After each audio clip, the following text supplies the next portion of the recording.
ये कृष्ण रस, राम रस, नाम रस ये सुनवे को विषय नहीं है, ये पीने को विषय है। इसको पियो, पिबत भागवतम रसमालयम श्रवण पुटेशु संवृतम। अपने कान के पुटों में भर करके पियो। बैठ जाओ, बैठ जाओ, अभी बैठ जाओ, विराज जाओ भैया सब लोग। कथा सुननी नहीं है, पीनी है। और पीनी है कैसे? कि आपके अंग प्रत्यंग में वो दिखने लगे। बहुत सुंदर पद है और इस पद में इतनी अच्छी अच्छी बातें बताई। राजवंश की रानी पी गई एक बूंद इस रस का।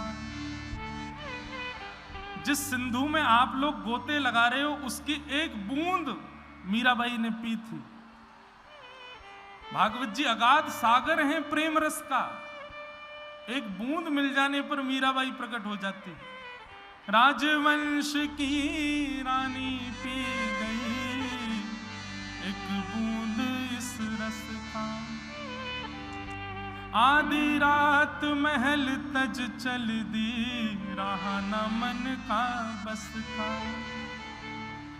गिरधर की दीवानी मीरा, गिरधर की दीवानी मीरा, ध्यान छूटा अपयश का। लोग कितनी निंदा करते मीराबाई की। महाराज जी मीराबाई एक बार गोवर्धन आई है तो मीराबाई का स्वभाव था वो ठाकुर जी को देखते ही नाचने लगती थी।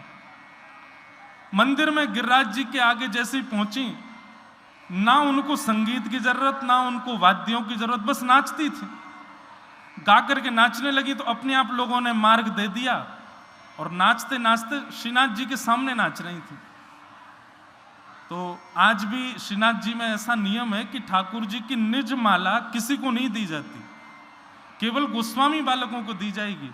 लेकिन मीराबाई के नृत्य को देख करके पता नहीं क्या भाव आया और गोसाई जी ने ठाकुर जी की निज माला मीराबाई को पहना दी। अब इससे प्रश्न उठ गया।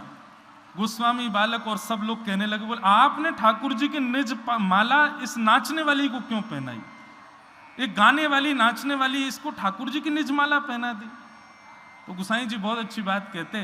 गोसाई जी बोले तुमको नाचने वाली दिख रही थी, लेकिन मैंने देखा जब मीराबाई नृत्य कर रही थी ना, ठाकुर जी के दांत दिख रहे थे, ठाकुर जी हंस रहे थे, ठाकुर जी प्रसन्न हो रहे थे।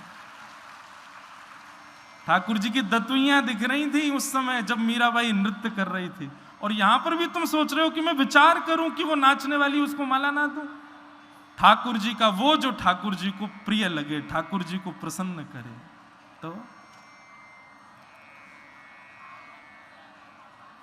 राजवंश की रानी पी गई एक बूंद इस रस का। गिरधर की दीवानी मीरा, ध्यान छूटा अपयश का। कोई कितना भी बुरा भला कहे मीराबाई को कोई फर्क नहीं पड़ता था। और ये स्वरूप है ही है। आप जब ठाकुर जी के हो जाओगे, कोई कितनी भी निंदा करे आपको कोई फर्क पड़ेगा नहीं। और इसका प्रत्यक्ष प्रमाण हमारे महाराज जी को देखो।